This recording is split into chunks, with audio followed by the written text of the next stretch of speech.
بسم اللہ الرحمن الرحیم۔ حضور صلی اللہ علیہ وآلہ وسلم نے فرمایا، جب نماز کی تکبیر کہتی جائے تو تم اس کے لیے بھاگتے ہوئے مت آؤ، اس طرح آؤ کہ تم پر سکون ہو۔ نماز کا جتنا حصہ پالو پڑھ لو اور جو رہ جائے اسے پورا کر لو، کیونکہ جب تم میں سے کوئی نماز کا ارادہ کرتا ہے تو وہ نماز میں ہی ہوتا ہے۔ حضرت ثوبان رضی اللہ عنہ کا بیان ہے، رسول اللہ صلی اللہ علیہ وآلہ وسلم نے فرمایا، ایسا وقت آنے والا ہے کہ دوسری امتیں تمہارے خلاف ایک دوسرے کو بلائیں گی، جیسا کہ کھانے والے اپنے پیالے پر ایک دوسرے کو بلاتے ہیں۔ تو کہنے والے نے کہا، کیا یہ ہماری ان دنوں قلت اور کمی کی وجہ سے ہوگا؟ آپ صلی اللہ علیہ وآلہ وسلم نے فرمایا، نہیں، بلکہ تم ان دنوں بہت زیادہ ہوں گے، لیکن جاگ ہوں گے جس طرح کے سیلاب کا جاگ ہوتا ہے۔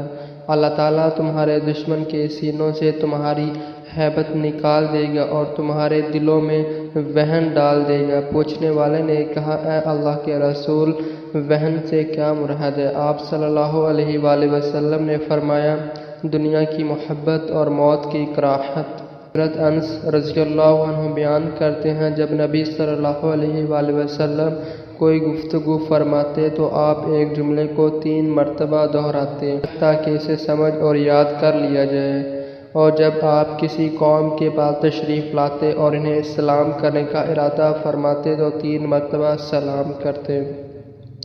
حضرت ابو ہریرہ رضی اللہ عنہ بیان کرتے ہیں کہ رسول اللہ صلی اللہ علیہ وآلہ وسلم نے ارشاد فرمایا، کیا میں تمہیں ایک کلمہ سکھاؤں، یا شاید یہ کہ ایک کلمہ پر رہنمائی کروں جو عرش کے نیچے جنت کے خزانوں میں سے ایک خزانہ ہے؟ فرمایا، تم پڑھو، لا حول ولا قوة الا باللہ۔ اس کے جواب میں اللہ تعالیٰ فرماتے ہیں، میرے بندے نے اقرار کیا اور مان لیا، دل سے تسلیم کر لیا۔